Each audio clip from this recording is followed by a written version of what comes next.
you all for coming. It may be easier for some of you sitting on that side to actually move, because you may not be able to see the slides properly with me in the way. But that's a choice that you should make in due course if you don't want to do it now. So thank you for the invitation to be here. As Bini said, I'm actually a physicist. I'm not a political scientist or a political philosopher like some people in the room. And so if I transgress disciplinary boundaries, I apologize in advance. What I do have is many, many years of trying to think about and engage with nuclear weapons issues globally as well as in South Asia, including from being in Pakistan and India. And so I'm going to try and cover three basic things.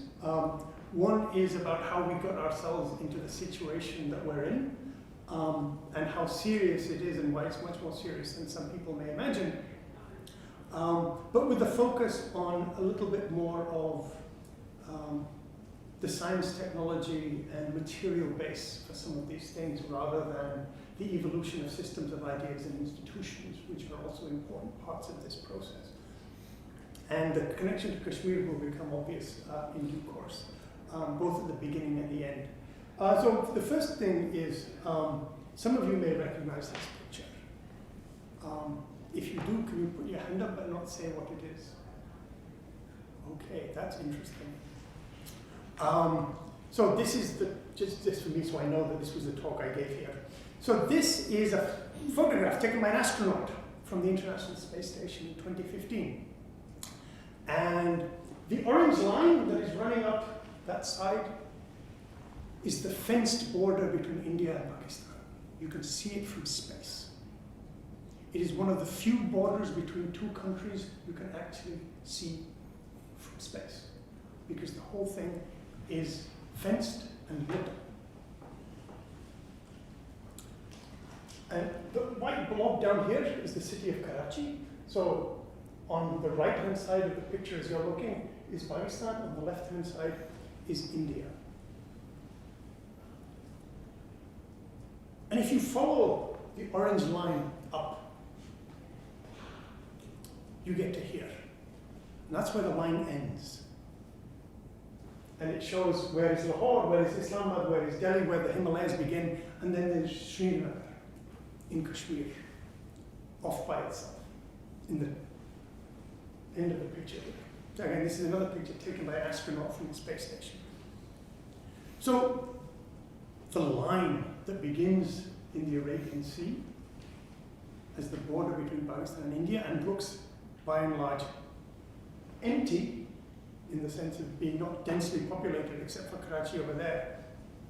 By the time you get to the other end, you get Islamabad, New Delhi, Srinagar, Lahore, quite close and personal. And one of the things that we have to understand is that along with perspectives about nationalism and identity and politics and so on, geography actually matters. And your idea of distance and space and proximity actually matters in really, really interesting ways. And the amount of effort you're willing to commit to turn lines into things. Right? It's not a simple matter to turn the notion of a border into something you can see from space. So the first part of the talk is actually about India and Pakistan becoming nuclear weapon states.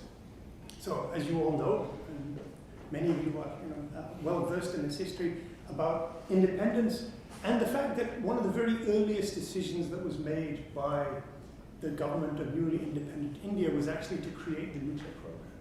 It was one of the first decisions taken by Parliament, and driven by Prime Minister Nehru himself.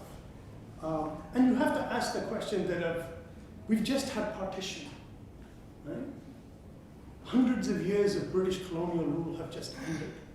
Millions of people have moved across borders. There has been death and destruction and devastation on an epic scale.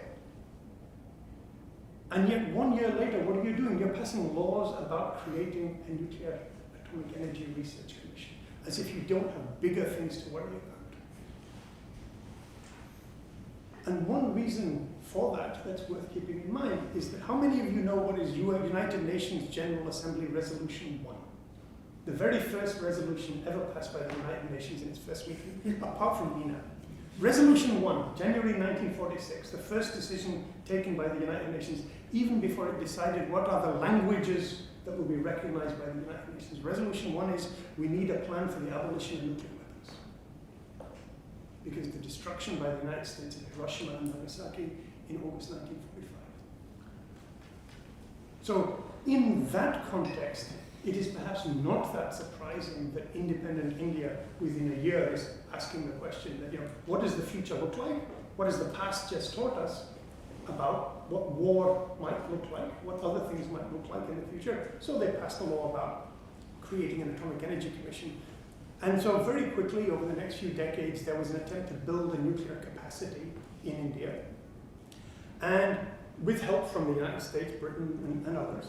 And by the time of the late 1960s, when the United States, the Soviet Union, and Britain decide that now that China has got nuclear weapons, and Britain, France, Russia, and the UK have got nuclear weapons, the prospect of more third world countries getting nuclear weapons is becoming a problem. And for the United States in particular, being stuck in Vietnam and worrying about what will be the future of military intervention if third world countries start getting nuclear weapons, we really need to do something about preventing the spread of nuclear weapons. Otherwise, being a superpower will become very expensive. And so they create the Nuclear Non-Proliferation Treaty to try and prevent the further spread of nuclear weapons. And many countries agree, thinking it's a good idea that other countries don't get nuclear weapons, and India refuses to sign. At that time, India does not have nuclear weapons. It does not have a clearly articulated policy decision to acquire nuclear weapons, but they have decided they're not going to give up the possibility one day of having them because of the uncertainty about the future, among other things. So in 1974, Prime Minister Indira Gandhi allows the first test of a nuclear weapon by India. It's a very simple nuclear weapon. It's very similar to the one that was tested by the United States in July of 1945 and then used against Nagasaki in August of 1945. It's a plutonium-based weapon. Using plutonium that was made from a reactor that was supplied to India by Canada in violation of various safeguards agreements. So the US bans nuclear trade with India, and the Indian nuclear program kind of continues in a kind of sanctioned structure until May of 1998, where we have a major step forward in Indian nuclear weapons capabilities with 5 nuclear tests done over a period of 2 days. And the history of all of this has been very nicely documented and assessed by George Perkovich in his book on India and nuclear weapons. It's an extraordinarily well-researched and written study. I urge all of you who are interested to read it. But India tested several kinds of nuclear weapons, as best we understand, in May of 1998, using both principles of nuclear fission, like the ones that the US used in World War II, and of fusion, thermonuclear weapons, hydrogen bombs as they're called, which were developed in the 50s and later. And India also tested, we believe, a weapon that uses a kind of plutonium that comes from the fuel that comes out of nuclear power stations that make electricity, rather than being plutonium that is specially made for nuclear weapons purposes.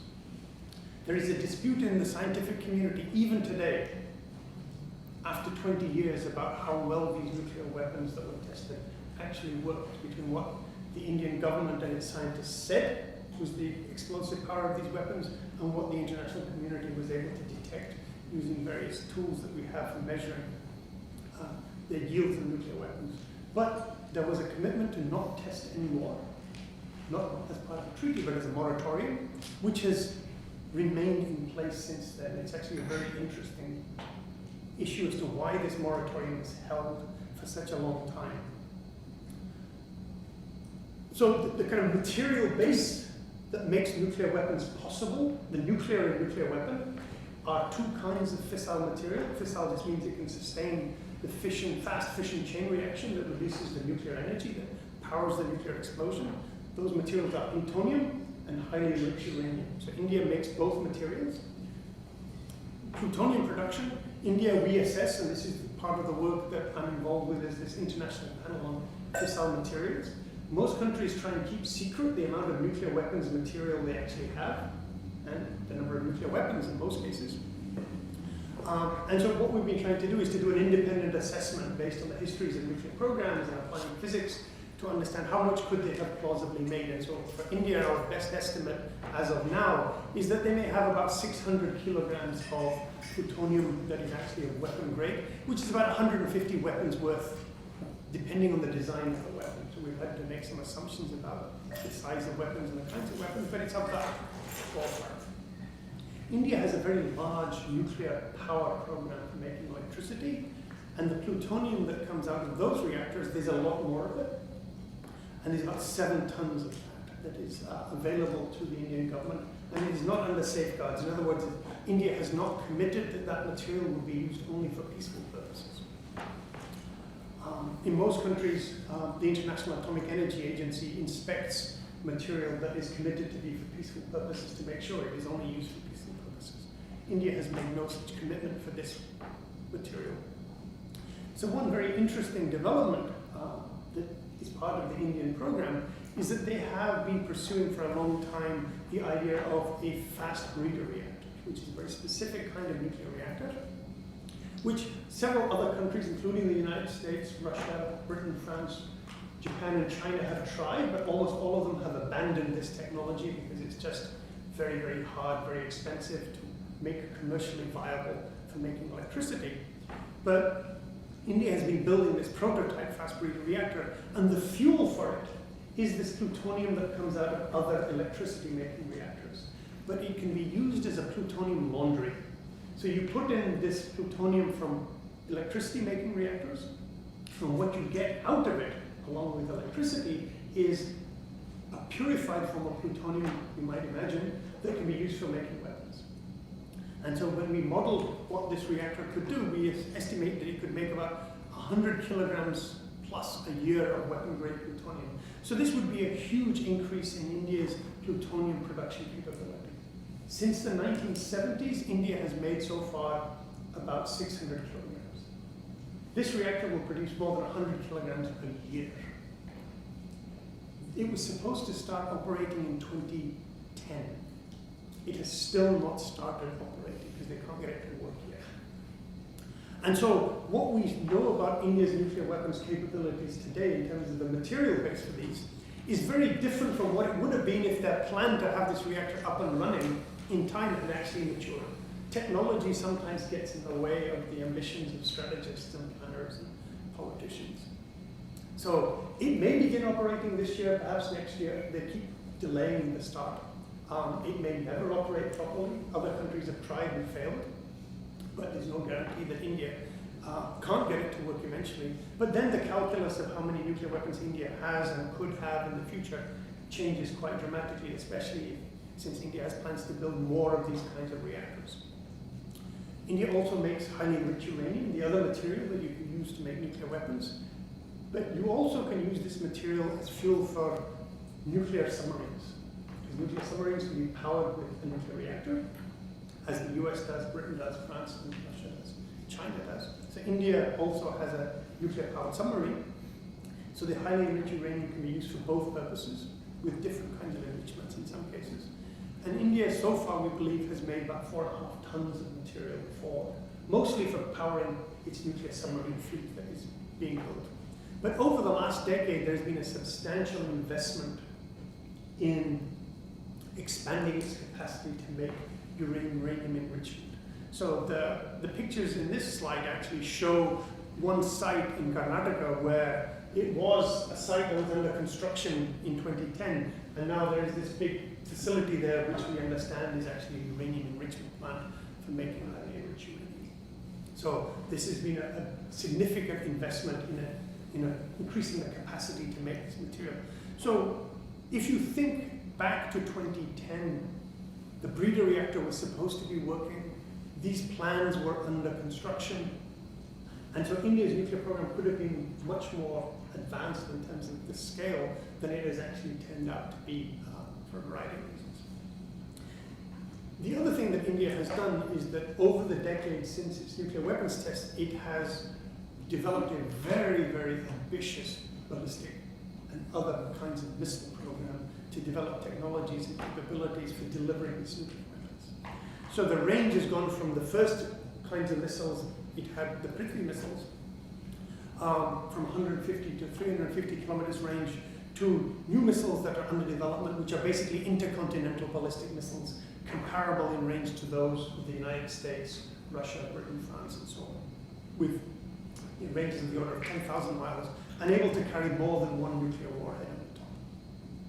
There is also a missile that will go on a submarine, and missiles that will go in silos in the ground, like the US has in the Midwest. So, if you look at the missile capabilities that are being developed, at least in terms of planning, research, and development, India is seeking an arsenal, if not in size, but at least in capabilities comparable to that of the other major established nuclear weapon states.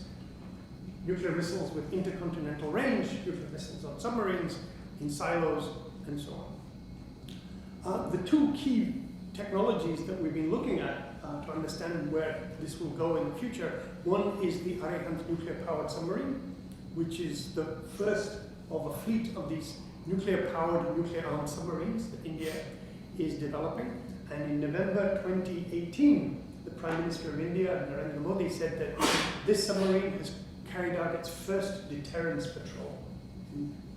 The implication being that since it's a nuclear-armed submarine, that it took nuclear weapons out at sea and is therefore part of a secure, supposedly invulnerable Indian nuclear capability that will be at sea like those of other nuclear weapon states. We're not completely convinced that that actually took place in the way that many people assume. It may well have gone out on patrol, but it may not have actually carried a full complement of nuclear weapons.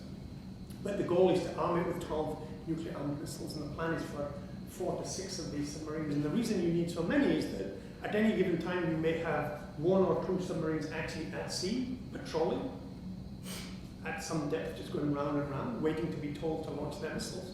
And then you have one submarine that is either coming or going from the patrol, because it takes a long time to get where you're supposed to be in the middle of the ocean. And then you want 1 or 2 that are actually undergoing repair and refit and so on. So it takes quite a few to get one at sea at all times. The other system that looks like it is maturing is the Agni 5 missile, which is a range of more than 5,000 kilometers. And it was in 2016 that they said we have finished experimental testing and we are starting user trials. In other words, these are military trials now where military officers actually practice launching this missile under combat kinds of situations to make sure that they will be able to use it in battle conditions. So these seem to be at least the 2 systems that India is suggesting that are ready for being out in the world.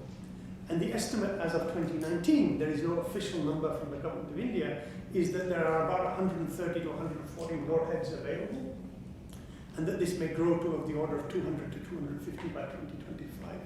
And the rate of growth and the size is set not by just by the material, the nuclear material that they may have available, but also it takes time and money to build submarines and missiles, etc., and that may well actually be the determining factor in how many they make and by when.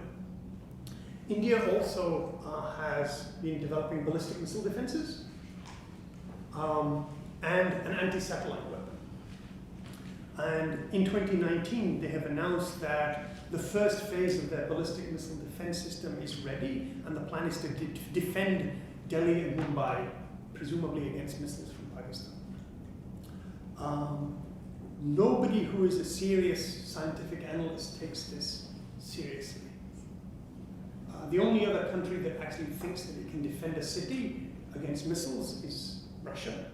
There is a missile defense around Moscow and has been since the early days of the Soviet Union and the coming of ballistic missiles and so on.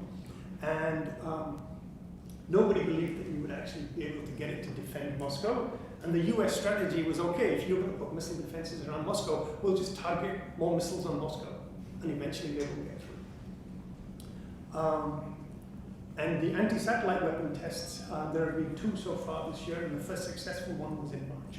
So when you look at it as a set of military capabilities, again, The number of countries that actually have an anti-satellite weapon is basically the United States, Russia, and China.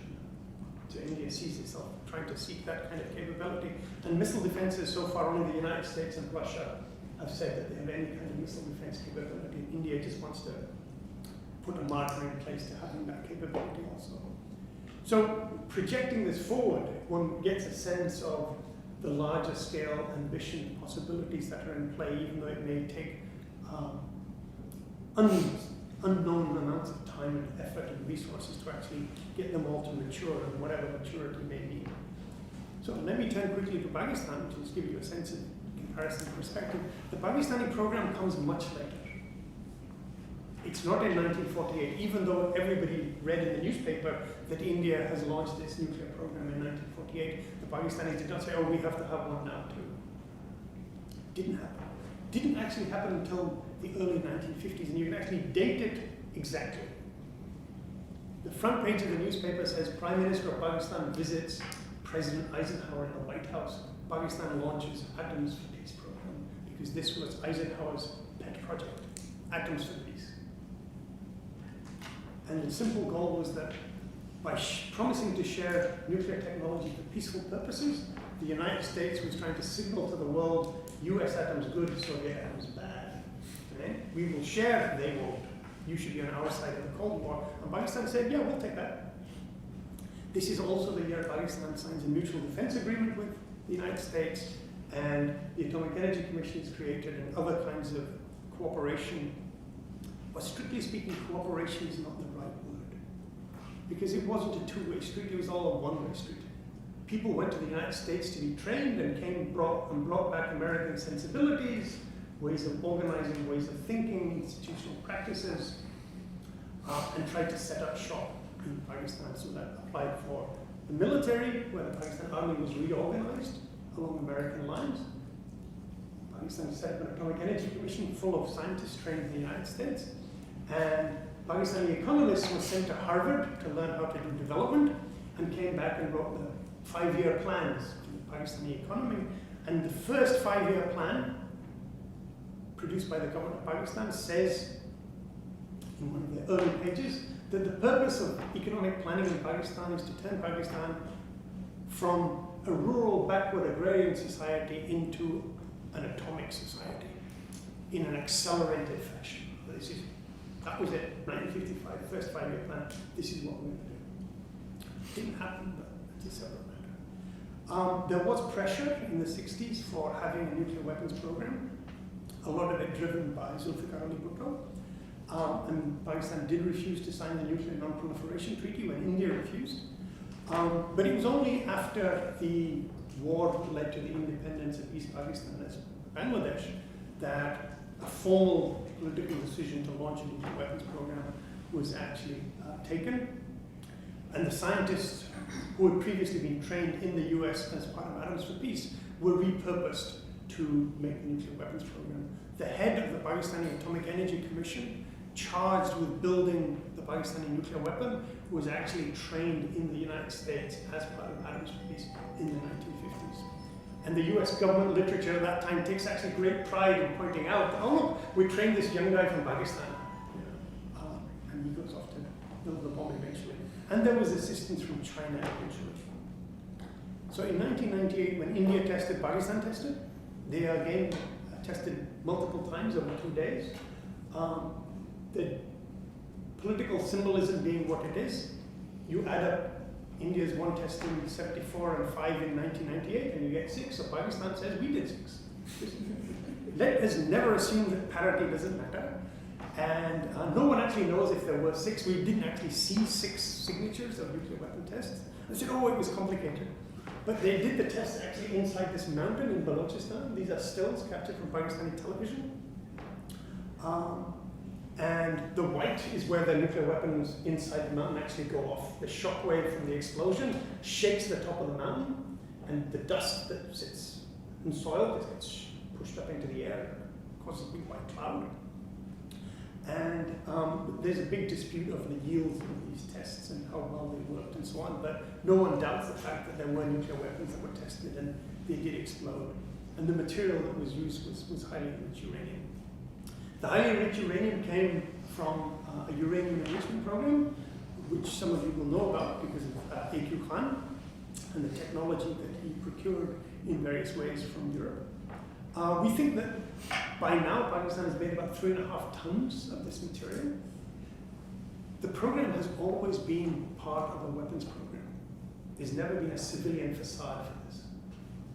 And it's always been connected in some ways to the military structure in Pakistan. And you need a different amount of highly enriched uranium to make a weapon, you need plutonium to make a weapon, and so that 3.5 tons could make you between 200 and 300 weapons depending on the particular design and how much confidence and how big an explosion you want and various other parameters. And Pakistan has more than one site. The Kahuta site is the one that A.Q. Khan is famous for. It has expanded over time, but there is a second site.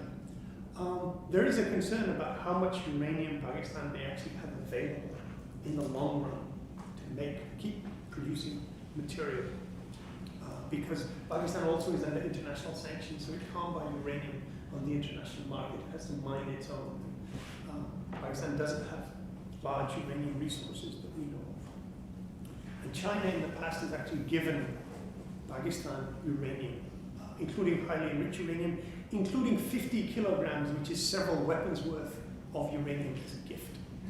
Here, go make some bombs if you want. And this is not unusual. Other countries share nuclear weapons technology, nuclear weapons capabilities of various kinds, as proof and as the currency of political relationships. So some of you may know, but others may not. Britain has nuclear weapons, which are on missiles, which are American. Britain doesn't actually have its own missiles. American missiles, which sometimes carry American nuclear weapons, are leased to Britain so that Britain can put its nuclear weapons on those, put them into a British submarine, and fire them, because Britain doesn't have its own missiles. It has its own submarine, but no missiles. So the submarine comes to the United States, the missiles are put into the submarine without the nuclear warhead on the top. It goes back to Britain, they put a British nuclear weapon on the top, then it becomes a British nuclear deterrent until the missile goes back to the United States, and then a different missile comes. So it is what it is. Pakistan also makes plutonium. Again, it's a very determined, focused military program. Our best estimate is there are about 300 kilograms of this material, about 75 weapons worth.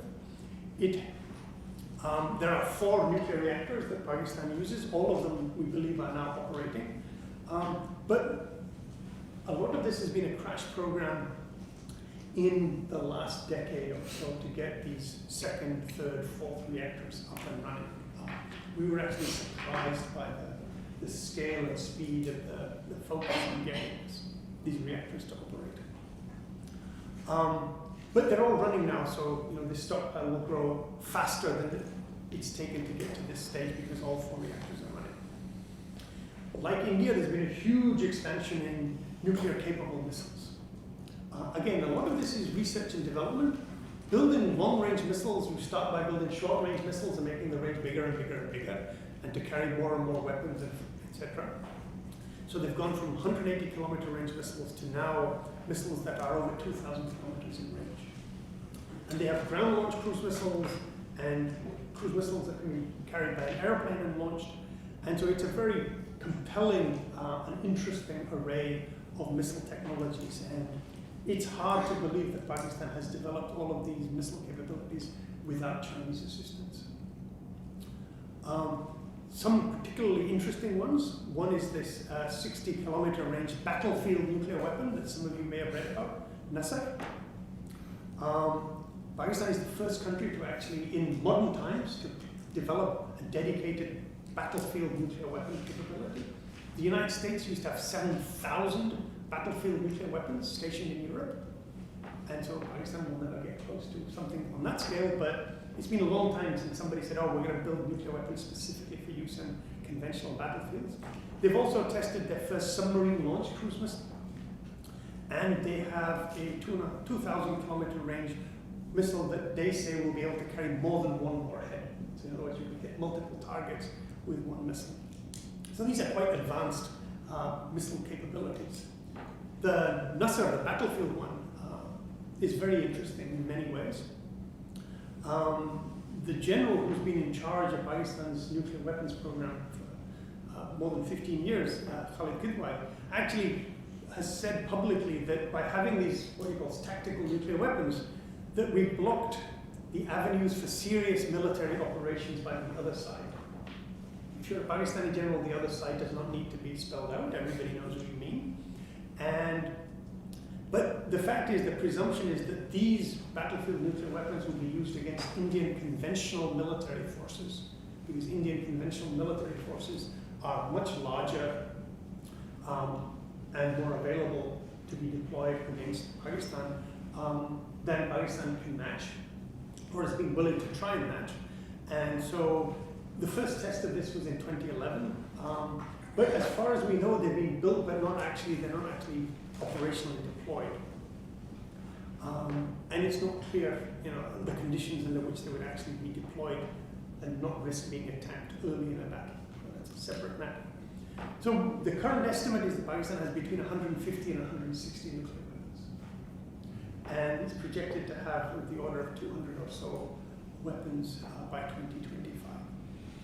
Again, there's material for war, but it may be that the size of the arsenal is eventually being constrained by the speed and scale and cost of making missiles and other delivery systems.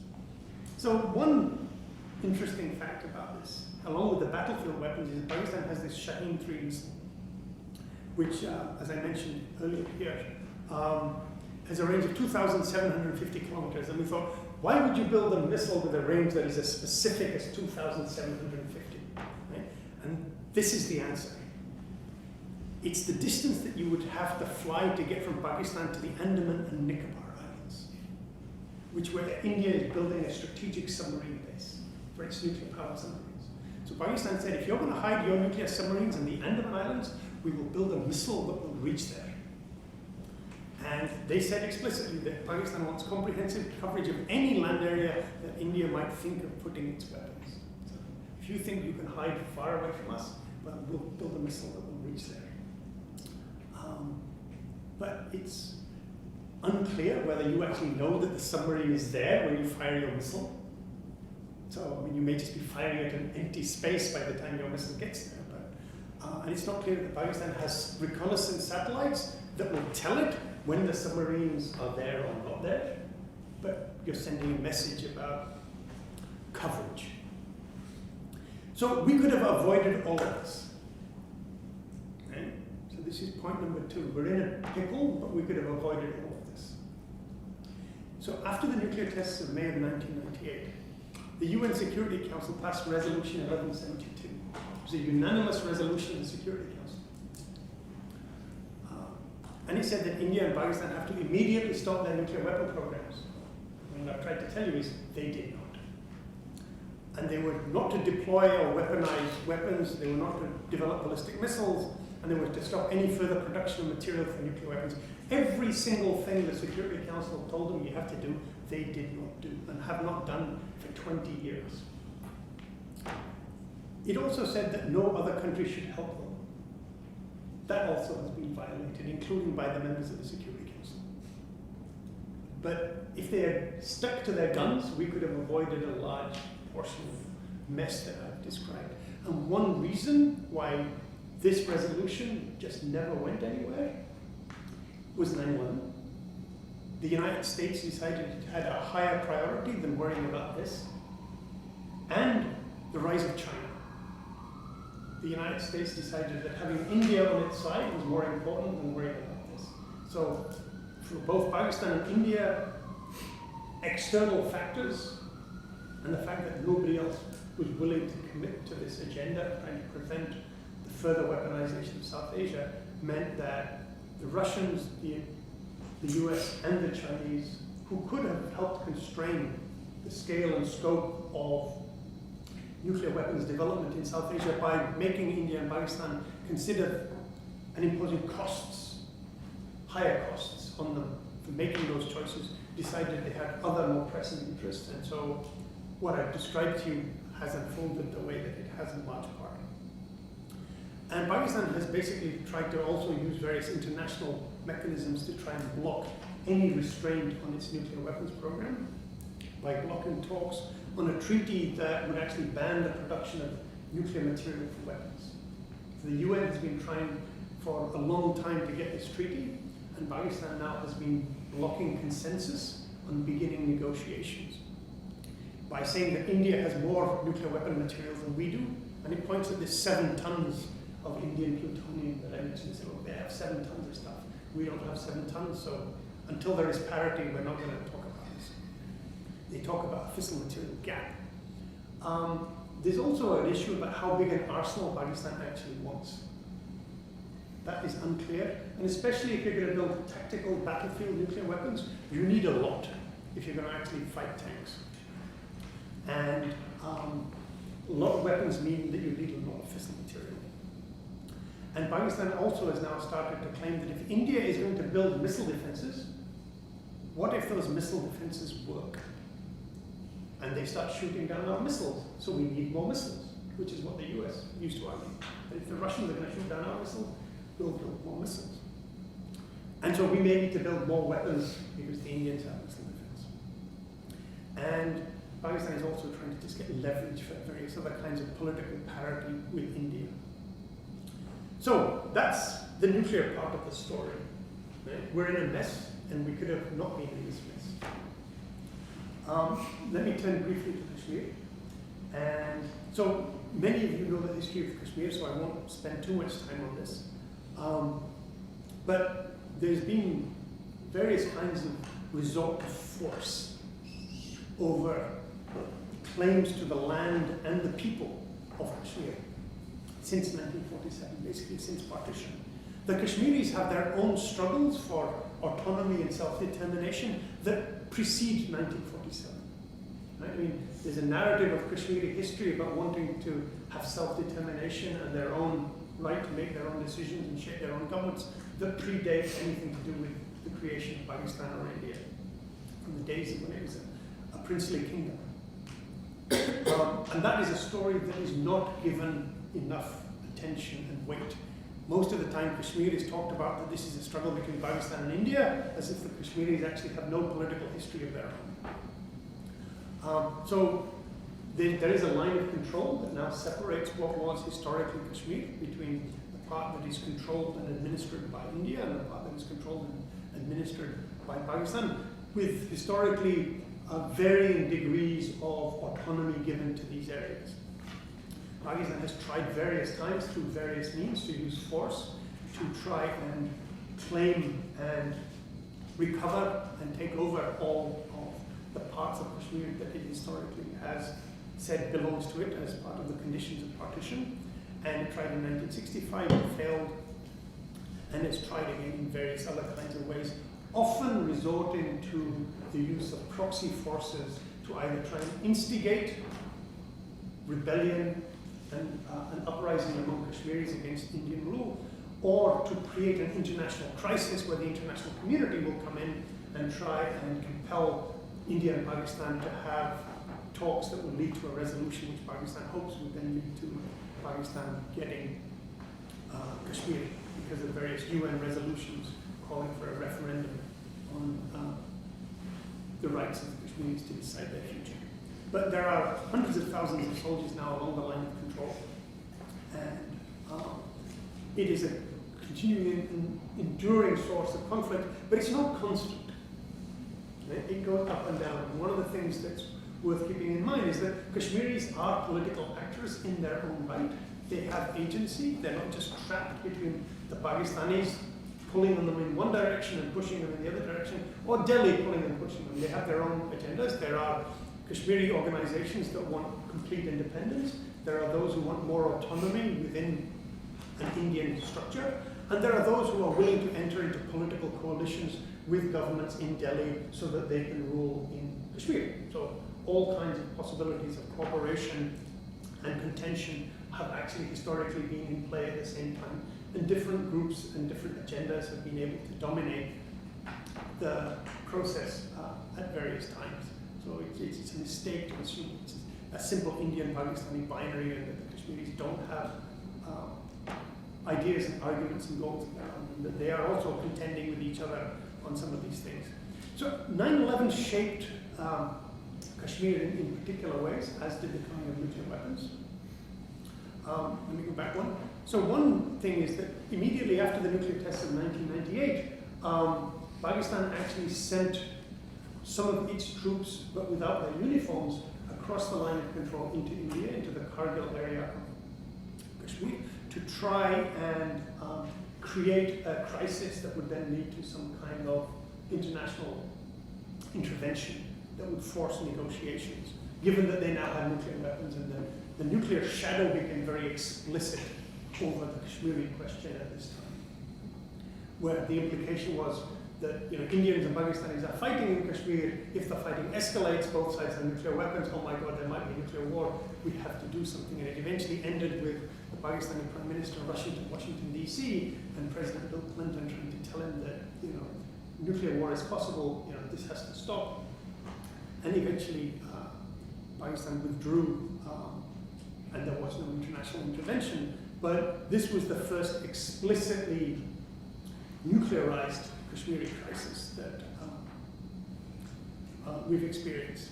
But because of 9/11 and the pressure on Pakistan and this idea of jihad and militancy and trans-border actors that were connected to various kinds of insurgencies and Islamists, General Pervez Musharraf actually promised that Pakistan would not support Islamist militant fighters. He says they won't be allowed to be used for any kind of terrorist activity anywhere in the world. And some of them were banned, but the ban never actually had substantial force on the ground.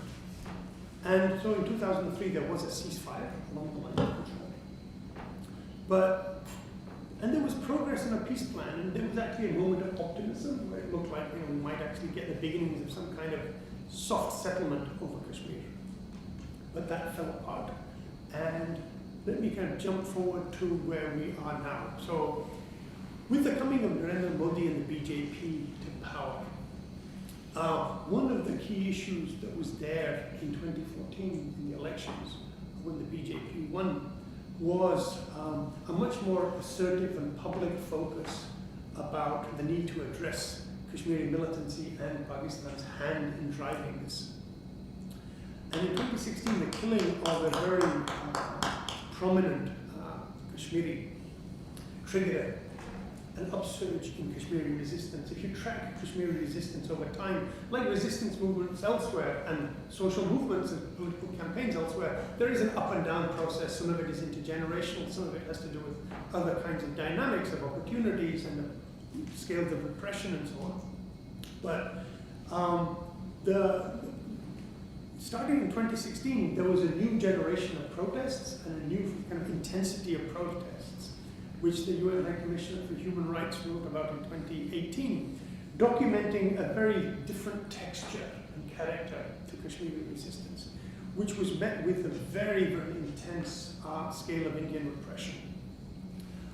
And at the same time, you saw the return to very large-scale Pakistani origin militant action in Indian Kashmir, directed attacks on Indian army bases, paramilitary troops, police, and so on.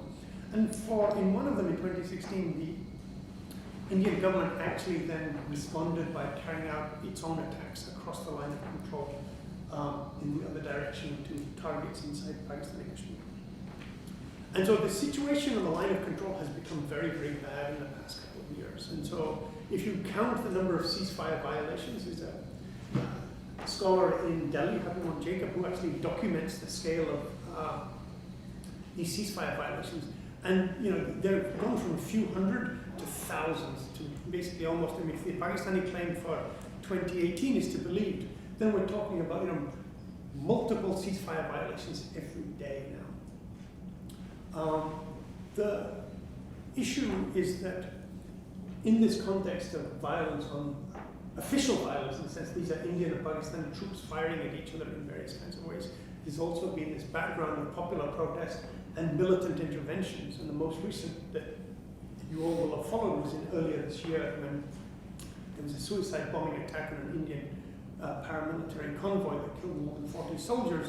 And then we had the Indian air attack into Pakistan for the first time since 1971, since the Bangladesh war, and then Pakistan shot down an Indian plane. And this was a completely different level of military conflict between these two states than we've seen in decades. And in that sense, nuclear weapons did not restrain escalation to this level. So we don't know what is the ceiling to which they feel that they can reach without triggering any kind of restraint, because the next step may actually lead to nuclear weapons. And so to transition to the last few minutes of my talk, what we see now in 2019 is that Narendra Modi used this crisis earlier in the year as part of his election campaign, and now basically is making the case that we are not intimidated by Pakistan having nuclear weapons, right? That Pakistan has threatened us with nuclear. He said, did we deflate their nuclear threat or not? In other words, I don't care that they have nuclear weapons, I will send the Air Force across there. So, in other words, we don't believe in your deterrent. We are not deterred.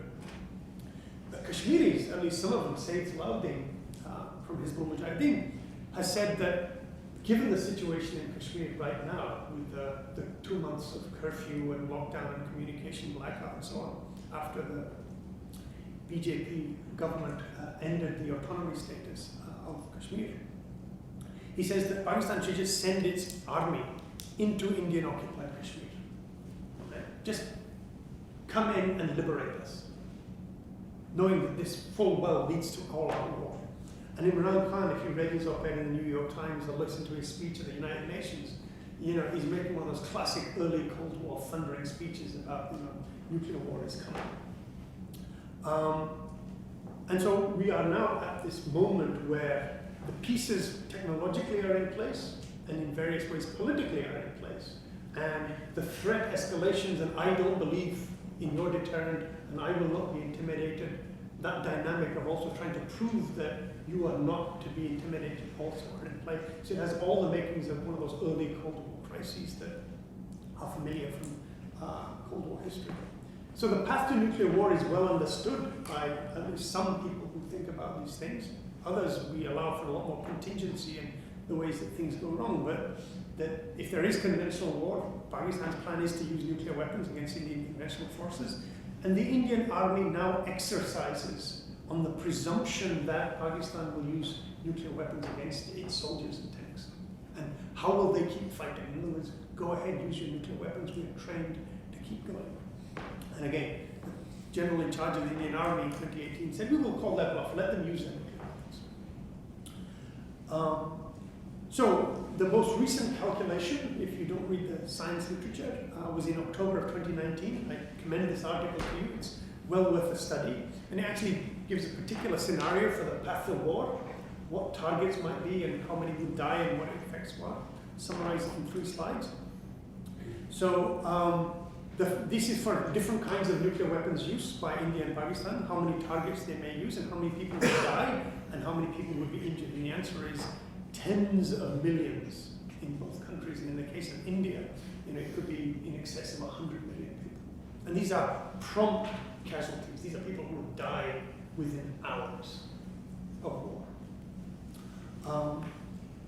The large-scale effects of nuclear war have also been studied by climate scientists, which some of you may have been following. And this is a study that looked at, if they only use 50 weapons against each other, this is the cloud of smoke that would rise from burning cities in South Asia when they target each other's cities with nuclear weapons. And so this is after day 5, day 9, day 49.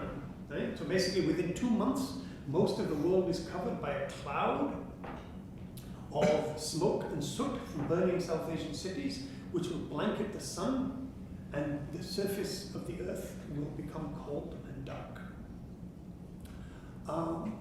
And the most recent calculation as of October 2019, using the models that we now use for climate modeling, suggests that it would take over a decade for the smoke and soot to clear out of the atmosphere and for the temperature to return to normal, and that this map actually shows the change in rainfall that would take place over this period. This is just for 1 year out of this decade, and the average precipitation loss may be of the order of 15 to 30%. And between taking a decade for the temperature to go back and a massive failure of rainfall, it would be a catastrophic collapse of human agriculture and natural ecosystems. Okay? No one knows what happens to the world's food supply and to natural ecosystems of a decade of cold and dark and fundamental changes in rainfall patterns. We have no idea what would actually happen. But it is hard to imagine anything but a catastrophic collapse of civilization as we know. So, the conclusion. India and Pakistan have rapidly expanding, ambitious nuclear weapon programs. The problem will get worse and not better, because the intensity and scope of crises and possible war keeps growing. The doctrines that they have actually tie themselves into an escalatory dynamic of conventional force, first use, massive retaliation. Kashmir, there is no path to a solution, and any path that did look like it was feasible a decade or so ago has now been closed by the BJP and Narendra Modi. New drivers are coming because of climate change and the melting of the Himalayan glaciers and the impact on the monsoons that will come. But that's deeply unpredictable and is on a long time scale in comparison to these other short-term effects. And it is now widely accepted in the expert community that not just the local effects of nuclear war, which many people believe would be catastrophic, but that the global effects of the South Asian nuclear war would be catastrophic.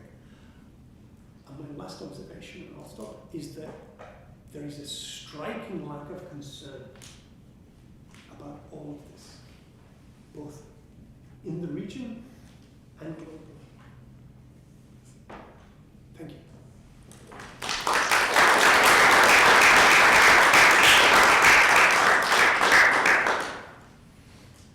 So thank you very much for a wonderful and thought-provoking talk. So we'll now take questions from the audience. So if you have a question, raise your hand and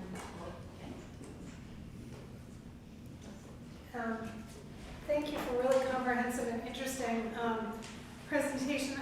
I was hoping you might be able to talk a little bit more about the characteristics of the respective leaders and how you think it may play in the conflict escalation. So I've been having some conversations with my student friend and colleague Vipin Narang, and he's made several trips down there lately. And I said to him, you know, what's the scariest thing about this whole thing to you?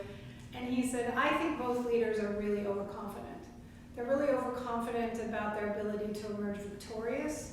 They're really overconfident about their ability to bluff the other side into concessions.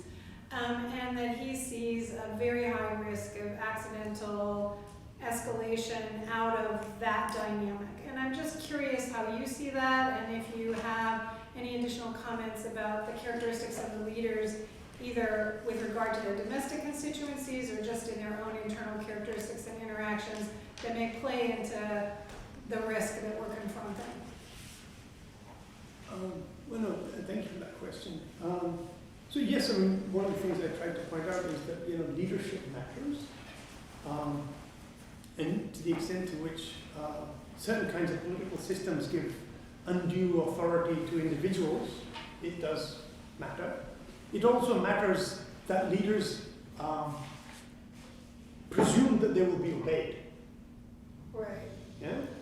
And so, I mean, one thinks immediately of the Cuban Missile Crisis. Right? I mean, President Kennedy going into the Cuban Missile Crisis and President Kennedy coming out of the Cuban Missile Crisis are two different people. And that's what 13 days does to you. So this idea of leaders, you know, and during that time, if you kind of read the record, and if you haven't read it, I commend to you Daniel Ellsberg's book, The Doomsday Machine, was that there was a point at which President Kennedy had to tell Secretary of Defense McNamara to make sure that generals did what they were told. And this is in the United States. Right?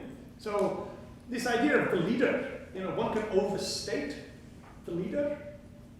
And in the case of Pakistan, you also have to ask the question that even if Imran Khan says something, the military leadership feels sufficiently autonomous that they may decide that, well, we'll do what we think is right and we'll deal with you afterwards. And so one can't give, you know, the category of leader and kind of abstract quality that allows itself for analysis in a systemic way, given the great disparity of systems within which they have and practice power, and also that the nature of crisis itself can be transformative.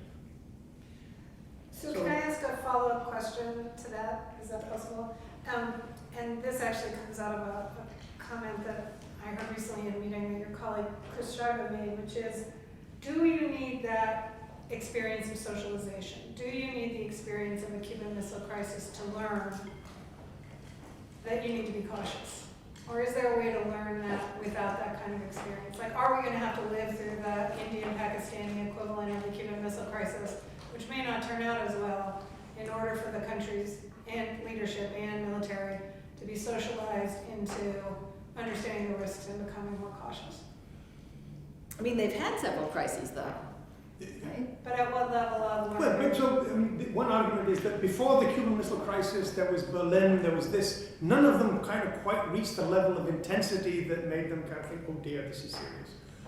Let me respond to this in a kind of slightly orthogonal way. Yeah. Because one presumption of your question that I do not share is that the Cuban Missile Crisis actually ended up as an instance of demonstrating learning and restraint. Okay. Okay? So, in 1961, 1962, we have the United States with of the order of 10,000 nuclear weapons. Yeah. Right? The Soviet Union has barely 1,000. And you have the Cuban Missile Crisis. Right? And people say, oh yeah, they learned, they were restrained. By the time Robert McNamara left his position as Secretary of Defense, the United States had 30,000 nuclear weapons, and US nuclear war planning was even more committed to the end of civilization as the inevitable outcome of its military plan. So Ellsberg in his book documents that when he was in the Kennedy White House and asked on behalf of the president a question from the Joint Chiefs of Staff, how many people will die if the United States carries out its war plan? 1961. The answer comes back, 600 million people. We know how many our plan will kill. Right? We've done the math. We will kill 600 million people. Right? As Ellsberg says, they knew 100 Holocausts, and we are planning how to do this.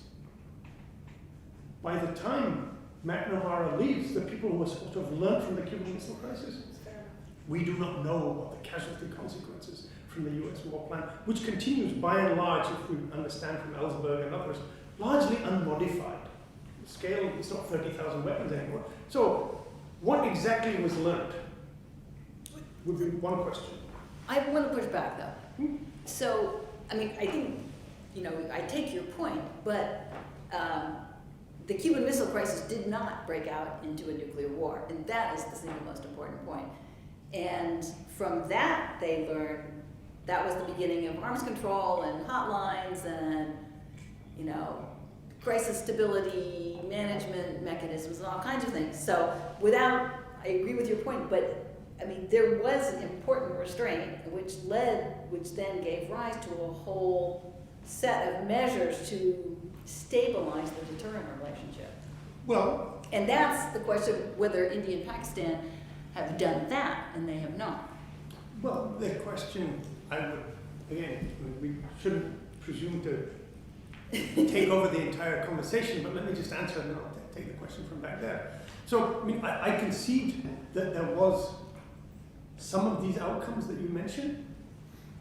I would also, though, argue that the presumption that was made, because arms control comes at the same time, shelling and the rest of them invent these notions at the same time as the Cuban Missile Crisis, give or take a year, right? So the first studies are in 60, 61, etc.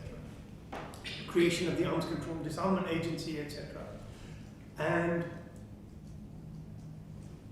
ask yourself this question, that where we are now is that the first major treaty to restrict the number of nuclear weapons, right? And to kind of proof restraint, the ABM Treaty, right?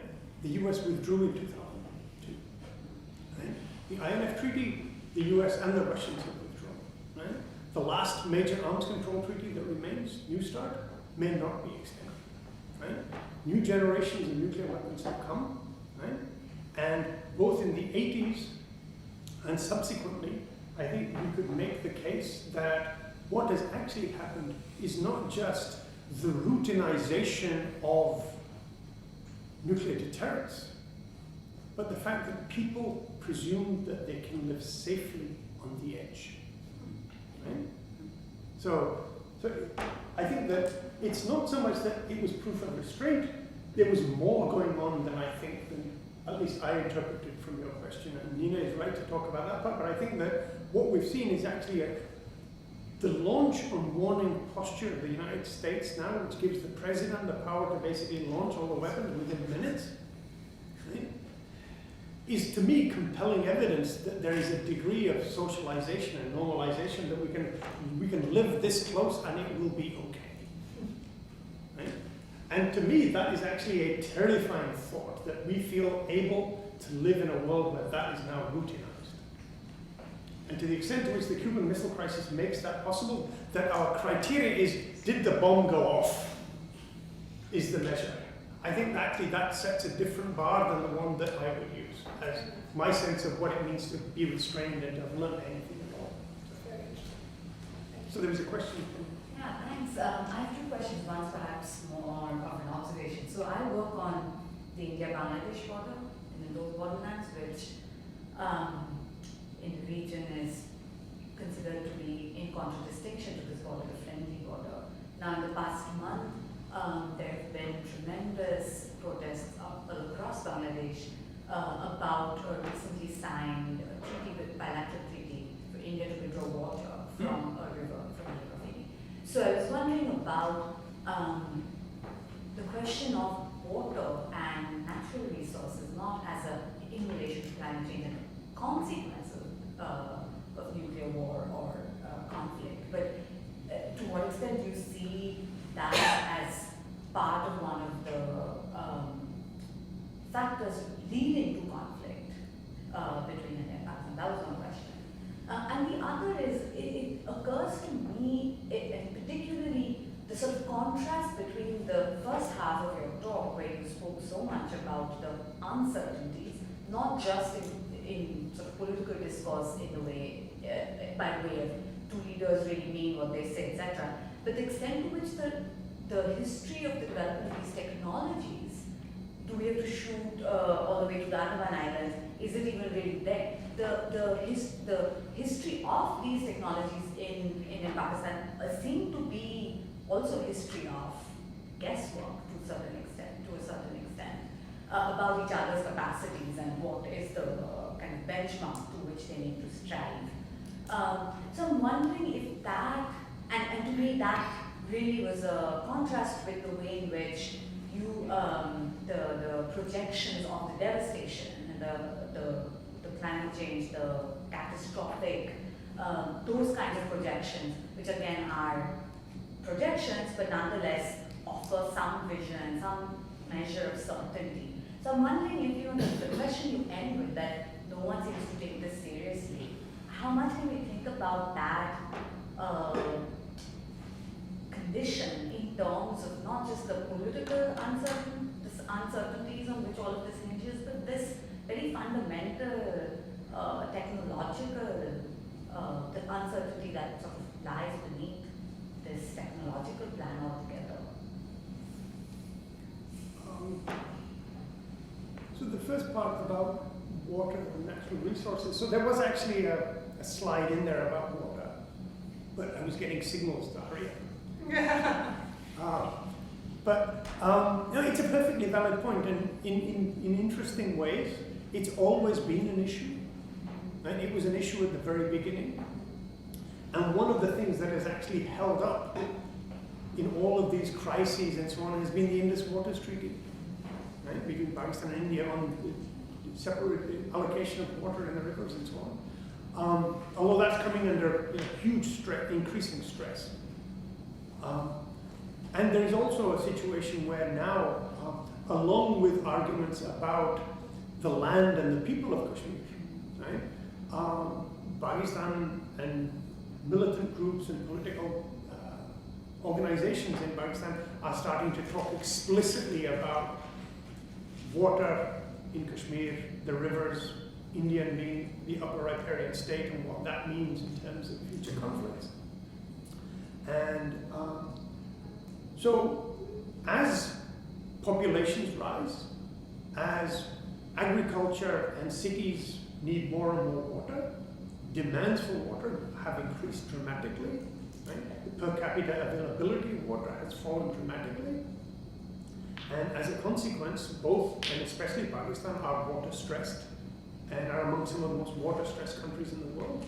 And given the projections about climate change on what it will mean to rainfall patterns, to the unpredictability of the monsoons and the melting of the Himalayan glaciers, it is quite feasible that in not the immediate but the foreseeable future, if these our understanding of these systems is basically well-founded, and there's no reason to presume that so far that it isn't, that yes, the glaciers will go down, therefore that source of water into the rivers will collapse, and therefore there will actually be more unpredictability of the amount of water that is in the river, and the unpredictability of the timing and scale of the monsoons will also become more unpredictable. So a new source of uncertainty, as well as a reduction in water volumes and water availability, may actually take place. And the third factor that we believe will happen will actually be a drying out of the ground surface, right? And so when you put all of those together, it seems almost inevitable, right, that it becomes a stress issue. And so one of those things, we have one of these questions that either this can drive people to cooperate, right, or it will drive them into conflict, or it will drive them into both, right, in various kinds of ways. And we don't actually know how this will play out, because it may actually not happen in ways that are clearly argued out politically as being that. It may turn out to be between the city and the country first, as domestic struggles, which we're also already starting to see in some places, and also then between relative degrees of power between states and sympathetic or unsympathetic neighbors. And so the Chinese are also concerned about the rivers, because the Himalayan glaciers feed those rivers also. So it becomes a very interesting, very compelling, very challenging set of questions. And because of the speed with which demands for water have been changing, and the speed of dam building, urbanization, and the commitment to actually redistribute water. I mean, you're familiar with the Indian plans for large-scale redistribution of water across the country, that it becomes hard to know how to do analysis of what kinds of projects countries will actually prioritize to try and deal with these kinds of questions. But it's a very, to my mind, understudied and poorly conceptualized set of questions. But the uncertainty about the future is a central element. And the second part, yes, I mean, uncertainty is an important thing. Contingency is very important. I mean, you can have all the strategies that you want, and you can make all the political promises you want, but the world has, stuff happens, and it's not always up to you to make it happen the way you want, when you want. So sometimes it works, sometimes it doesn't. Sometimes you wish it didn't, once you know what it actually does. And so I understand some of these uncertainties more about the technologies, and that's just because of my background. And there is some uncertainty in these models about the large-scale effects of nuclear war. There is less uncertainty about prompt casualty effects of nuclear weapons. I mean, we know what comes out when you blow up nuclear weapons. We know what happens to cement and concrete and bodies and trees. And, there's no particular uncertainty about this. You can calculate to numbers after the decimal point with great confidence that that's exactly what will happen. There are questions about, if you set a South Asian city on fire, exactly how much smoke do you produce from buildings and trees and plastic and paper and bodies? People try and parameterize this as best we can. And so there is a bit of uncertainty, but when you actually read the paper, some of the uncertainty is recognized. That's why the precipitation changes between 15 and 30%. Right? It's not between 1 and 100. So that's as good as I can say with regard to that. But many years ago, I was involved with a group of people, some of whom did these calculations that I mentioned, to try and get people in India and Pakistan to say, well, we should understand for ourselves what happens if there is large-scale nuclear war in South Asia. And we failed completely to find physicists, atmospheric scientists, policymakers, even remotely willing to embrace a conversation on this In question. India and Pakistan universities. And why? Yeah. Not in the government. Both. Okay. Yeah. Why? So why? Why? Why?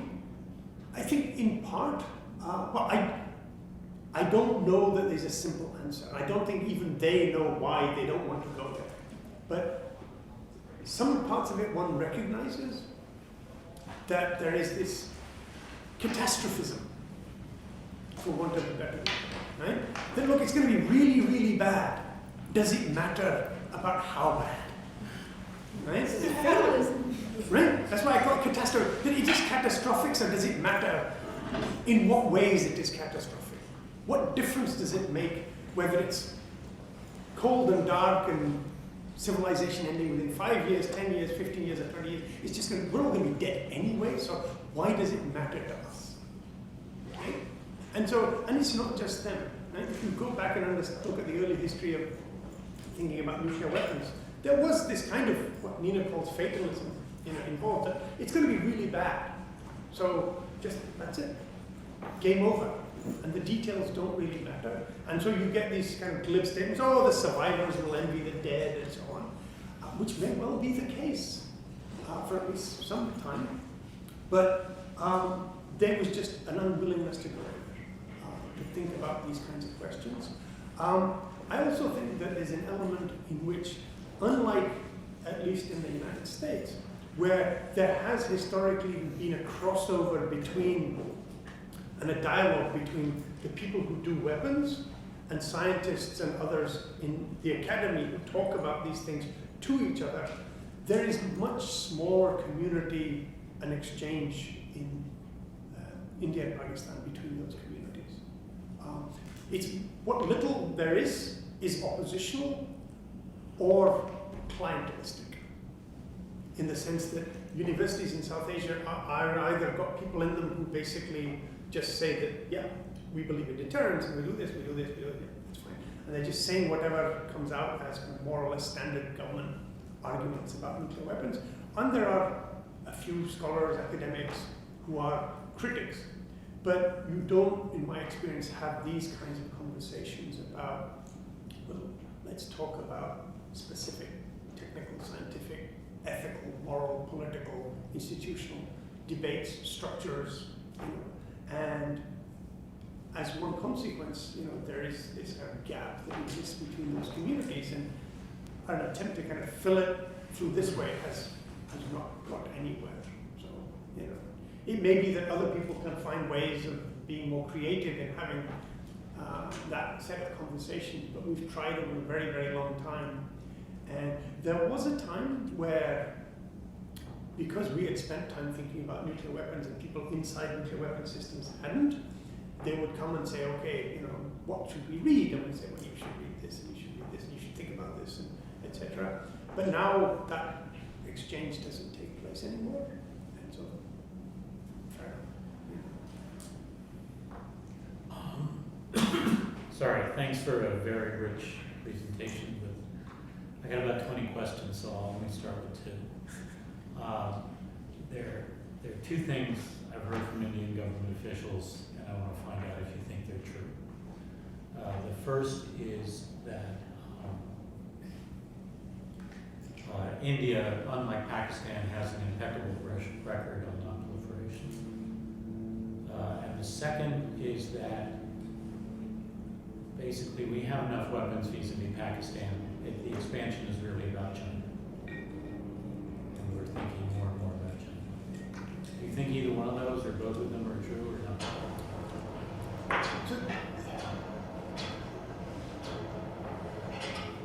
So in answer to your first question, no one has an impeccable record. I mean, without exception, no nuclear weapon state has an impeccable record. Right? I mentioned the Americans. Mr. Blanche. It's the room downstairs. So I think they're blind. So the US-UK relationship, right? both of them then cannot make the claim of having an impeccable record. They just claim that they are outside that standard of judgment. Right? They say, okay, these arguments about non-proliferation, sharing nuclear technologies don't apply to us by definition. The French, they built the Israeli nuclear weapons program. The Russians, they helped the Chinese build the nuclear program. The Chinese helped the Pakistanis. Right? The Pakistanis got nuclear technology from Europe and sold it on to the North Koreans and the Iranians and others.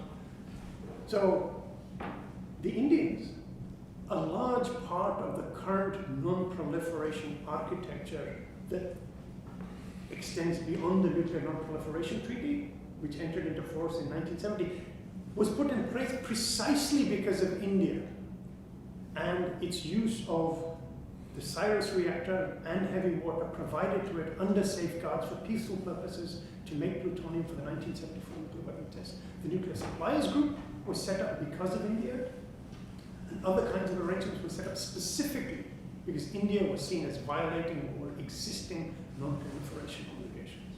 So for them to claim that they have an impeccable record makes no sense whatsoever for anybody who actually looks back at, well, how did we get to the non-proliferation obligations and norms and practices that we take for granted today? And the answer is India played a very large role in triggering the effort to actually put them in place.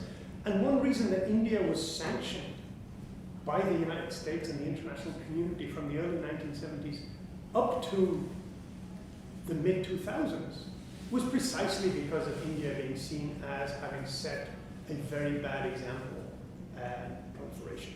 And it was only because the Bush administration wanted to do a nuclear deal with India as part of the geopolitics of the US dealing with the rise of China that these sanctions were lifted by US compulsion of the other countries in the Nuclear Suppliers Group.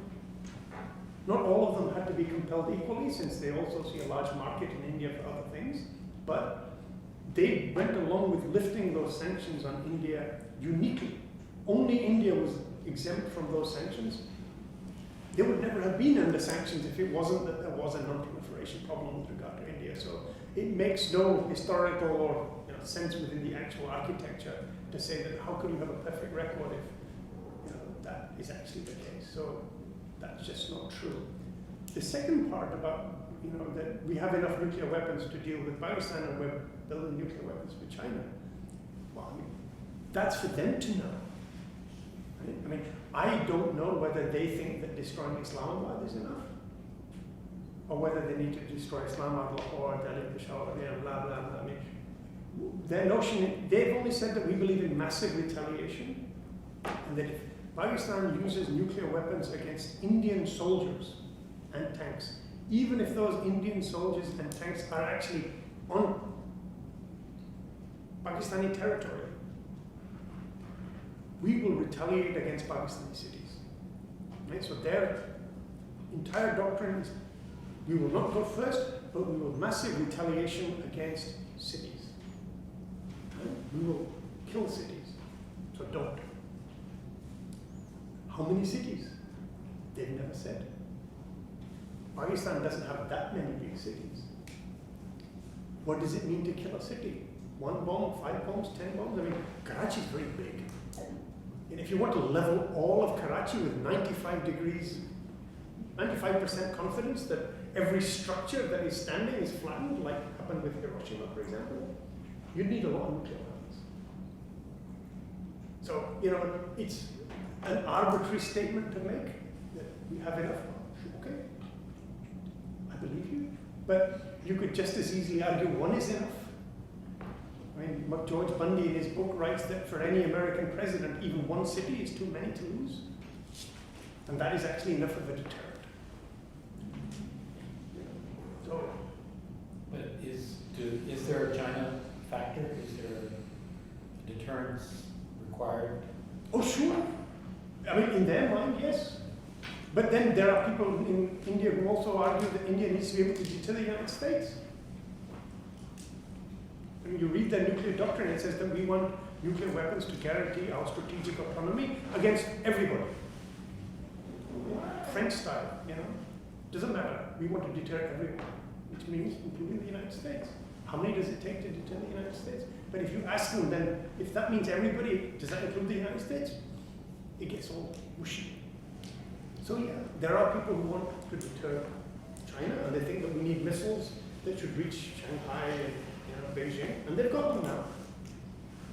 But then they also have this kind of very expansive notion of strategic autonomy and the role of deterrence in that. And so I don't know exactly where it is that they draw the line between how many it takes to deter whom, because they've never said.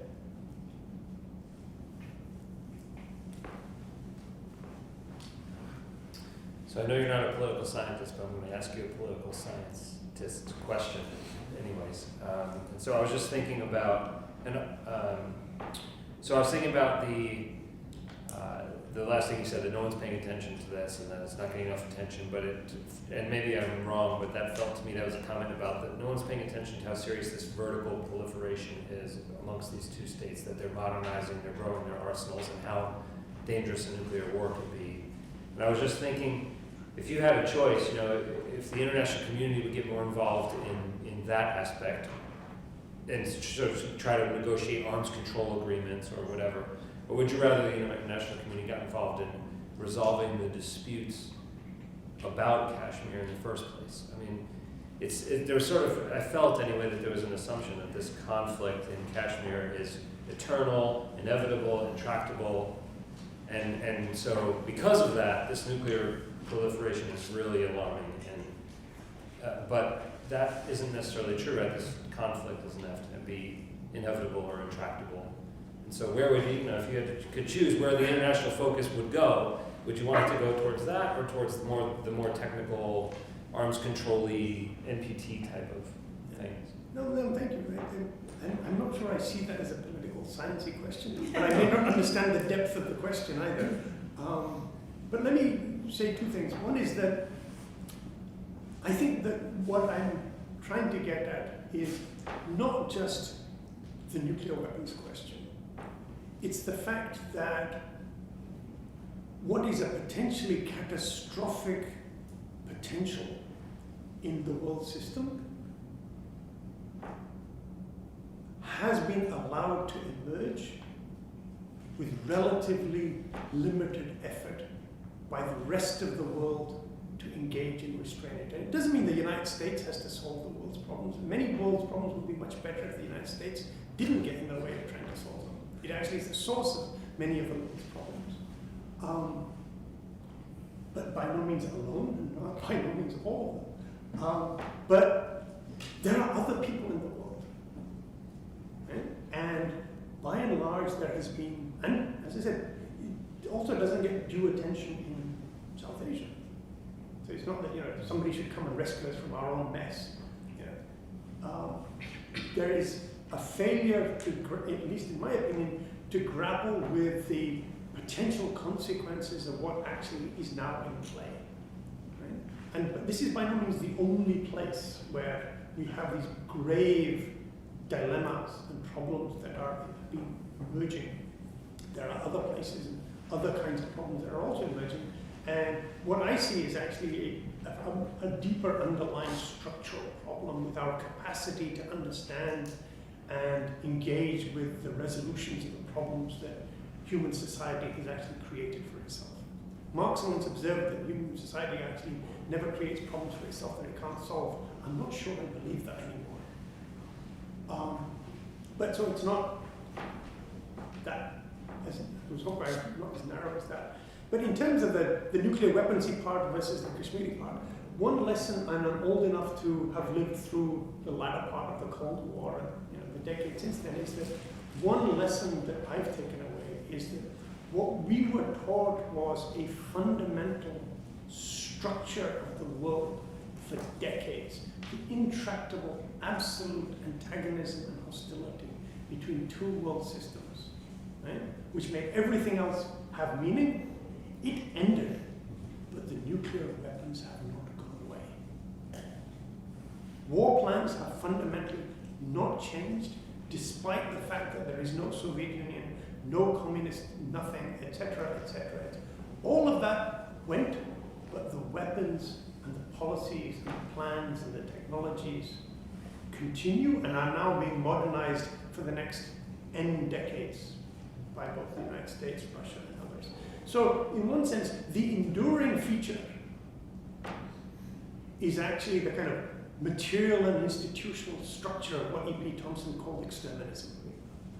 That survived, even though the ideological overlay, oh, this is war between freedom and communism, capitalism and socialism, that went away.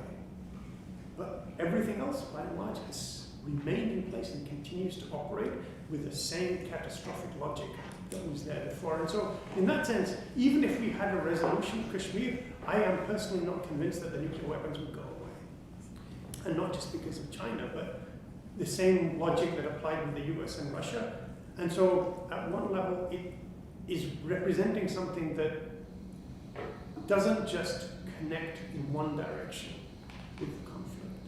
It seems to be, at least in my reading of it, more complicated than that. It has more than one institutional structure. That resolving Kashmir doesn't mean that the weapons go away and that the threat of nuclear war goes away.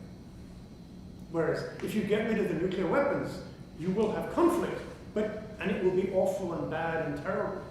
But at least it is not potentially world-ending, right? But that's just, one perspective. And it may be that you have to do both things at the same time.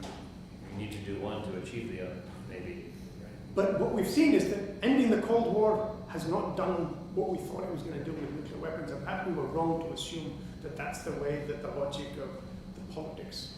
Well, It may work in this case, but it didn't work in that case as far as we can see. Questions at the other side of the table? Go ahead. Great, I got it. Are there any like private organizations or individual countries that are working on like a kind of pessimistic plan B, like to deal with fallout beyond like how we understand nuclear fallout now, or like the environmental factors, like if there is a decade-long cloud covering the Earth, like atmospheric surge or something like that? If there's anyone doing that? I just presume that all the Silicon Valley tycoons are desperately trying to get off the planet because they realize that we can't fix the problems we have, so they're going to move to Mars or their space station or whatever Elon Musk wants to do. So, since he's already sent his car into space, his garage may follow. But no, I don't know that anybody actually has, at least I've not come across anybody that even remotely has begun to think about what that might involve. And certainly, it's hard to imagine how one would even begin such a task. So, and it's also, coming back to an earlier question, that the specifics of how things will actually unravel get complicated. I mean, telling you something happens over 10 years is a different thing from saying that, okay, suppose the wheat harvest in the American Midwest starts to fall, then what happens? Well, the answer is the US has enough money, it could buy wheat. Yeah. Right? The question is, will the Canadians sell it, will the Australians sell it, or will they keep it to feed their own? Well, we have aircraft carriers, they don't, so will we take it? So it gets very complicated very quickly into a series of specific, unpredictable decisions about what happens and where. It may be that suddenly we all decide that we need to cooperate and we'll share food and all lose weight and we'll be better off for it until it fails completely. We don't know, and I'm not going to presume that people are intrinsically good or bad in those kinds of situations. But the dynamics of specifically how things play out are far too uncertain. In the same way that in 1913 or 1914, no one would have predicted the specific horrors of World War I and then what happens afterwards through World War II. It's just, at least beyond my imagination, to think that far in kind of detail it would need to answer the specifics of what you talked about. Any more questions? I have a question. You mentioned that the contention doesn't get enough global attention. In your view, what would more global attention look like? Like media coverage or global governance or even intervention? What's the step that would show that people are paying attention in the right way? That's a really good question.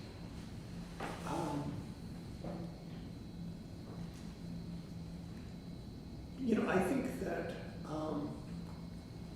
at one level there is a crisis of governance. And I don't mean governance that, rulers and leaders and institutions like the United Nations, etc. The crisis of governance goes all the way down in the sense of people actually wanting to have voice and agency in shaping what happens in the world. And so you see it in the climate change crisis. There are people protesting, but given the scale of the crisis, the scale of protest is small in comparison to the scale of the potential problem that people imagine is actually out there. And so it's not clear to me exactly what it would look like. And I think that one beginning certainly would be to see an effort on the ground in South Asia for people to actually insist on the right to talk to each other. I mean, even so far, what we have is that there has been such a set of restrictions on ordinary people actually being able to cross borders and talk to each other. And in that sense, it is a bit reminiscent of the US-Soviet. Even though India and Pakistan are not on the other side of the world from each other and they don't speak wildly different languages, etc., India and Pakistan actually share the people of India and Pakistan share deep, profound histories together. And yet, you can't actually buy an Indian newspaper in Pakistan. You can read it online, but it's a different thing from actually buying it. There was a time in the 1950s where you could actually live in one country and work in the other. I have friends who are a bit older who actually tell me stories about how your professor would actually live in India and come to Pakistan to teach a class and to do the exams. And people who were household domestic workers would live in one country and actually work in homes in the other country. And so those kinds of communications and connections between people have been historically possible, but over time, what was a political partition has become a separation of people in much more profound ways. And until we begin to address these kinds of questions, of people saying, well, I want the right to understand for myself and be part of this process, and I want to go talk to them and say, so what's going on here? But we don't see that. We don't even see this kind of elementary demand for accountability and participation in these processes on the ground. And it's hard for me to see that without that we're going to make progress. But that's just my way of thinking about what it might take to get from where we are to where we need to be. But more globally, I think the same thing is true. I think that we just don't have enough signs of people insisting on their right to be part of the process. So this follows on that, I think. I mean, you're very active in the ban campaign. And I mean, to what extent does that provide a vehicle for this kind of attention to the issue? One of the critiques of the ban campaign has been from the critics is that it's pretty much entirely focused on the United States, leaving out Russia and China. But there's India and Pakistan. And so how is what are the prospects for the ban campaign having any influence in India and Pakistan and either mobilizing people or putting a little bit of pressure on the governments? How do you see that? So does everybody understand the reference to the ban campaign? So this is the 27th United Nations Treaty on the Prohibition of Nuclear Weapons. And so I think it's unfair to say that it's focused on the United States. The organizations that have been involved in driving the process forward, by and large, have not done a lot of work in the United States. Right? I mean, ICANN, for example, is not very big in the United States. And it's only now, in the last year or so, that organizations have been involved in state level and city level efforts to actually get resolutions and passed. California, Oregon, New Jersey, etc., and some cities in support of fundamental arms control measures as well as the ban. So it's not one or the other, but connecting both of these things together. But most of the work has actually been done in countries that are, more open to this agenda in the first place. So the first goal of the campaign, to be honest, is that it has been to create a countervailing sensibility and a countervailing community, right? And it's only when you have that, when you have the union, then you're going to take on management. And so that's been where the focus of work has been, to kind of get like-minded countries who think that we need to prohibit nuclear weapons to agree on how to prohibit nuclear weapons, and we've done that. And so in the case of the nuclear weapon states, I think it's actually fair to say that there's been very little focus on any nuclear weapon state. Right? We're fortunate that in Britain, the campaign for nuclear disarmament has a much larger significance than any comparable movement in any other nuclear weapon state. And so Jeremy Corbyn, the leader of the Labour Party, has been the vice president of the campaign for nuclear disarmament. And it's not, you name me a member of the Democratic Party. Oh, bless him, Bernie Sanders did once introduce a resolution calling for the abolition of nuclear weapons. But they're not, part of that social movement architecture in the same way. And so, I think ICANN and the campaigns are basically kind of focused elsewhere on this. And that includes focusing elsewhere, not including India and Pakistan on their work. So to the extent to which scope for progress there is scope, right? And I would say that, plausibly there is more scope for doing grassroots democratic mobilizing activism work in India and Pakistan, where there is a long tradition of that kind of work on a variety of issues, than, for example, there would be in Putin's Russia or China today, or even on Israel, where there are all kinds of legal barriers on this question, or in North Korea, for example. And so there is, potentially scope for, doing that kind of work there. And at the time of the 1998 nuclear tests, there was some degrees of opposition that from within civil society in both India and Pakistan. And so I can imagine that at some stage, that will be where that particular set of campaigns may actually try and do the work on the ground there. But at least so far, there has been very little upsurge from the ground within these countries and in the organizations that do exist. There was a campaign for nuclear disarmament and peace in India, and there was a similar campaign in Pakistan that was set up after the 1998 nuclear tests. And like peace movements elsewhere, as a crisis passes, people's attention moves elsewhere, and these organizations basically shrink back down to a handful of people for whom, of all the issues to pick, this is their issue, as opposed to the rights of women or minorities or poverty or climate or the thousands of other issues that are actually real life world day-to-day issues for people. And in South Asia, at least, the crises of democracy, governance, and human rights are so profound in so many dimensions. They are actually perfectly right to say, look, and they have told me this, Zia, the end of the world may well be soon, but this is today, right? And we have to deal with the rights of the girl child in India today, and given the scale of violence structurally and individually that they experience, we have to do whatever we can actually living people right now. And so you have to respect that argument. But that's not an argument that has the same weight in Britain or in the United States. And so I think that's just the fact of the matter. But it doesn't mean that one gives up. There is scope and hope for progress. If you told me that we would have actually had a treaty that prohibits nuclear weapons, I would have said, you can't be serious. As I mentioned, Resolution 1, January 1946. And it took us until July of 2017 to get this to actually be a UN treaty. Right? It's no mean achievement. Right?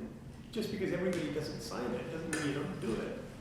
There are still gangsters. That doesn't mean we give up on having law. So. Yeah. I ask a non-nuclear question. So one of the patterns in India and Pakistan has been when one of these attacks occurs, like the attack on Parliament, or the attack in Mumbai, that both sides then expect the United States or others to rush in and say, calm down, don't do anything. This administration's not been doing that, and we've had a couple serious attacks, including the one on the military base and surgical strikes on that. They looked like they were escalating, and then they didn't. Is there any reason to believe that these countries can handle this kind of crisis by themselves, or does it always require somebody from the outside who has not looked once or twice since? Well, first of all, it's not clear that the logic is as straightforward as the Indian Pakistan have a crisis and they expect the United States and others to rescue them from themselves. There's also a political process under play of trying to leverage global actors to intervene on their side against their adversary. So it's not help save us, it's more we're creating a crisis, you have to intervene because the intervention will actually mean that I get away with something that I wanted to do, because you have to make the other side do something they don't want to do.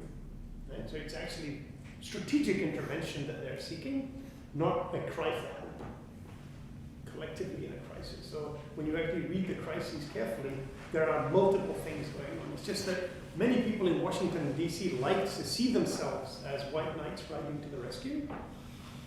And often it's actually that they're being leveraged, right, for things that people on the ground want. Just the question is, what does it take to get Washington to do what you want it to do? And the answer is scare it to death. Or offer it military bases, or dirt on Joe Biden, but whatever it happens to be.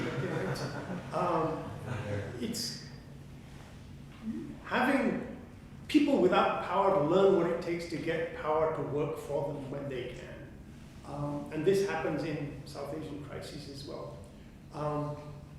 And so people who've studied these crises, sometimes get carried away with, the role that Washington plays in these crises, as if, that's, they're not actually also being used in various ways.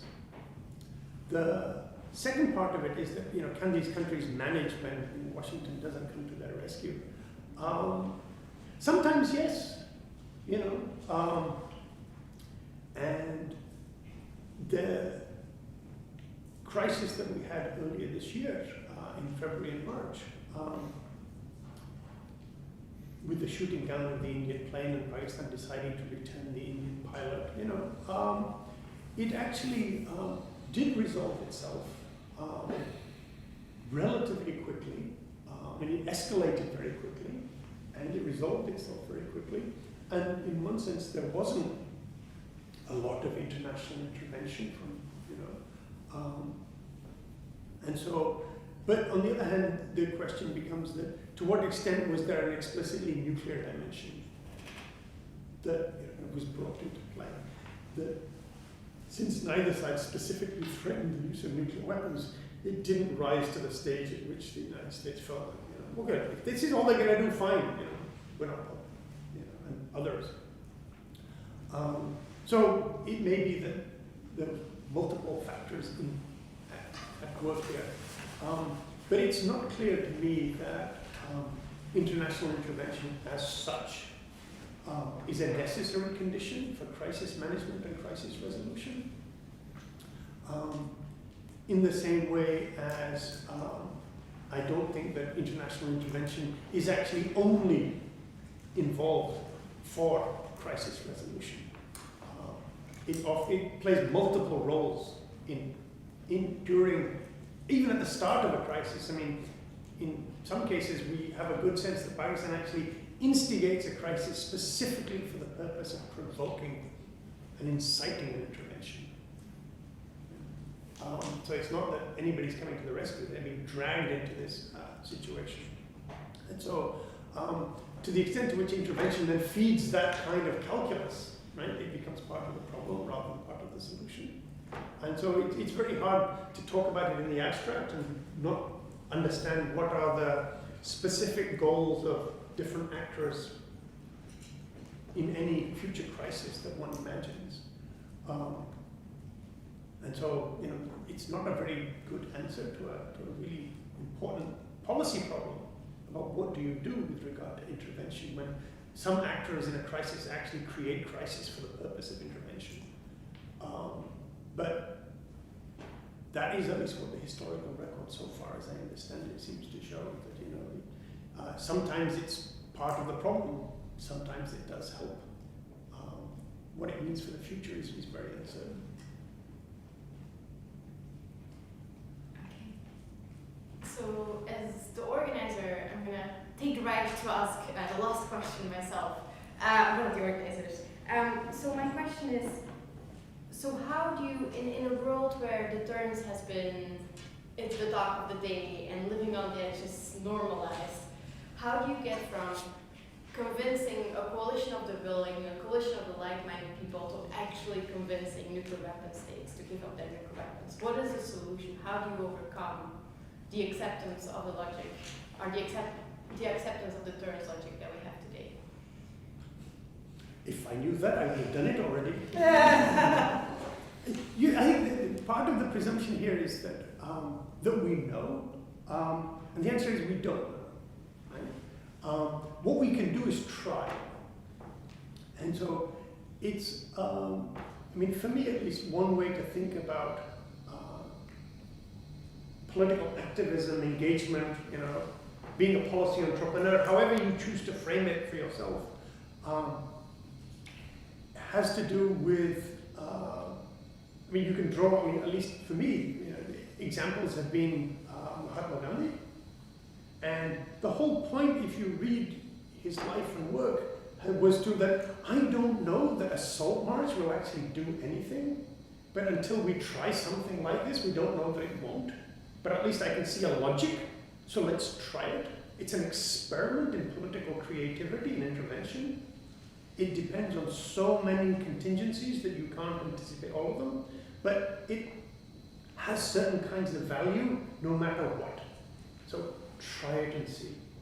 And Dr. King had exactly the same perspective. I mean, who knew that marching across a bridge was going to have this effect, or not sitting in the right seat on the bus, etc. And the point is that, as he says in the letter from Birmingham jail, you know, which is actually a profound political document if you read it in so many ways, is that he's actually trying to explain that the purpose of activism and engagement, at least the way he understood it, for the purposes he was engaged in, which I think the abolition of nuclear weapons is a purpose that he also was committed to in many ways, was that you have to try these things, and you actually have to be willing to take risks and make trouble, and be willing to accept the uncertainties of the outcome, because you don't know what will actually work, but you know, you have to take the risk of trying stuff.